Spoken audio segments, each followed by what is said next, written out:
नमस्कार, स्वागत है आप सभी का सारा सच पर। मैं कोमल पवार एक बार फिर स्वागत करती हूँ आप सभी का हमारे चैनल पर। तो आज हम बात करने वाले हैं कोरोना के बढ़ते कहर के बारे में। उससे पहले आपको बताएंगे कि दिल्ली के मुख्यमंत्री अरविंद केजरीवाल की एक्सक्लूसिव रिपोर्ट, जो कि आज यानी मंगलवार के दिन वो प्रेस वार्ता की है उन्होंने, और जिसमें उन्होंने ऐसी कुछ बातें कही है जिनका जानना आपका जरूरी है। हालांकि अरविंद केजरीवाल ने लगातार ये चीज कही है कि वो लॉकडाउन के बिल्कुल ही खिलाफ है। वो नहीं चाहते कि दिल्ली में किसी भी तरह का लॉकडाउन लगाया जाए, लेकिन पाबंदियां उन्होंने काफी जगह लगा दी हैं। जिस तरह से हमने पहली पाबंदियों पर नजर डाली थी कि उन्होंने स्विमिंग पूल और बहुत से धार्मिक स्थलों को और उनकी गैदरिंग्स पर रोक लगा दी थी, लेकिन अब आज की बैठक में उन्होंने यही सारी चीजें दोहराई है और कहा है कि हमें और ध्यान रखने की जरूरत है। सबसे पहले अरविंद केजरीवाल ने कहा था कि हमें सबसे ज्यादा ध्यान युवाओं पर देना है, क्योंकि युवा हमारे देश का भविष्य है। युवाओं को सबसे ज्यादा ख्याल रखने की जरूरत है। युवाओं का जिक्र करते हुए अरविंद केजरीवाल ने उनकी आने वाली परीक्षा 10वीं और 12वीं की जो बोर्ड परीक्षाएं आने वाली है उनको रद्द कराने के लिए केंद्र सरकार से भी अपील की है। अरविंद केजरीवाल ने ये मुद्दा बच्चों के लिए उठाया। वो कह रहे हैं कि बच्चे उनके लिए जरूरी हैं, वो देश का भविष्य है, इसलिए उनकी सुरक्षा पहले देखी जानी चाहिए। उसके बाद ही अरविंद केजरीवाल ने अपने हॉस्पिटल्स की जो तैयारी है उसके बारे में बताया है। वो पिछले बार ही LNJP अस्पताल का दौरा कर आए थे और उन्होंने उसकी भी जानकारी दी कि अगर आपको कोविड से रिलेटेड कोई भी बीमारी है या कोई भी मरीज है, वो वहां जाकर उस अस्पताल में इलाज करवा सकता है। इसके बाद अरविंद केजरीवाल ने बढ़ रही कोरोना महामारी और केसेस के बारे में लोगों को समझाया है कि वो बिना बेहद जरूरी काम हो तभी घर से बाहर निकले, वरना वो घर से बाहर ना निकले। ये उनकी व उनके परिवार वालों की सुरक्षा के लिए है। उन्होंने कोविड की प्रोटोकॉल का पालन करने के लिए लोगों से अपील तक की है। अरविंद केजरीवाल ने अपनी प्रेस वार्ता में आगे कहा कि जिस तरह से राष्ट्रीय राजधानी की हालत बिगड़ रही है उसको देखते हुए लॉकडाउन भी लगाया जा सकता है, लेकिन वो लॉकडाउन नहीं लगाना चाहते हैं। उन्होंने बताया कि जिस तरह से राष्ट्रीय राजधानी की जो हालत है वो खराब हो रही है, उसके चलते उन्होंने शादीगर, जो कि शादी बैंकेट्स होते हैं, उनको भी एक कोविड का नया सेंटर बना दिया है। अब वहां पर उन मरीजों को रखा जाएगा जो कि कम बीमार है। वो कोरोना पॉजिटिव तो है, लेकिन वहां पर अलग से उनका ट्रीटमेंट किया जाएगा क्योंकि उनमें इतने गंभीर सिम्टम्स नहीं आए होंगे।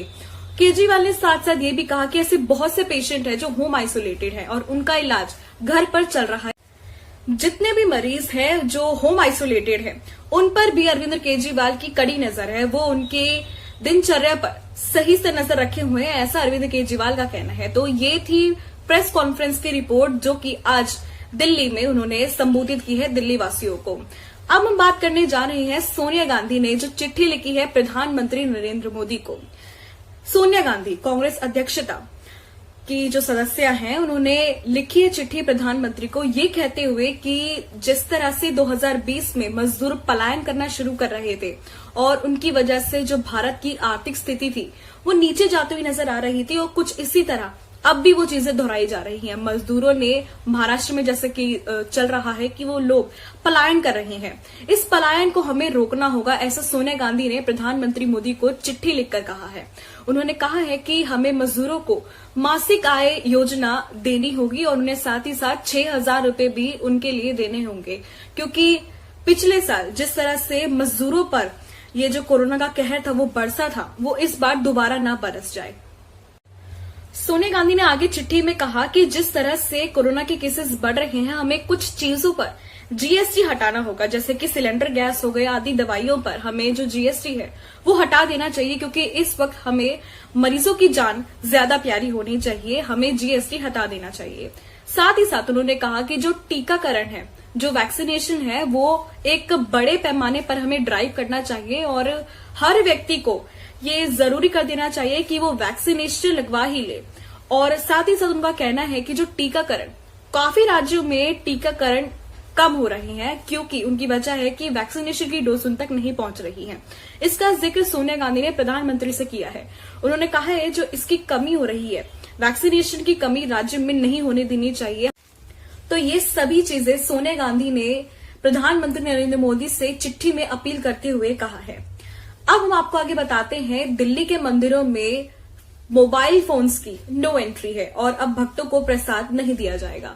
फोन्स की नो एंट्री पर मैनेजमेंट ने कहा कि कुछ ऐसे श्रद्धालु और भक्त आते हैं जो भगवान के दर्शन करने के साथ साथ उनकी फोटोज कैमरे में लेते हैं और सेल्फीज लेते हैं और इस वक्त वो अपना मास्क अपने चेहरे से हटा लेते हैं, जो कि सही नहीं है। और इसी के चलते मंदिरों में अब मोबाइल फोन की नो एंट्री हो गई है और उन्होंने प्रसाद की भी अब मनाही कर दी है। अब प्रसाद नहीं दिया जाएगा, अब मंदिर में केवल दर्शन करने के लिए ही आ सकते हैं। तो इस वक्त हमें सबसे ज्यादा सावधानियां बरतने की जरूरत है, क्योंकि दिल्ली में ये जो चौथी लहर चल रही है ये सभी के लिए बहुत ही भयानक है और ये धीरे धीरे भयानक रूप भी लेते हुई जा रही है। दिल्ली में करंट केसेस अभी 10,000 के पार पहुंच चुके हैं और अभी तक 72 मौतें भी हो चुकी है और दिल्ली का जो पॉजिटिविटी रेट है वो भी 12 के आसपास चल रहा है।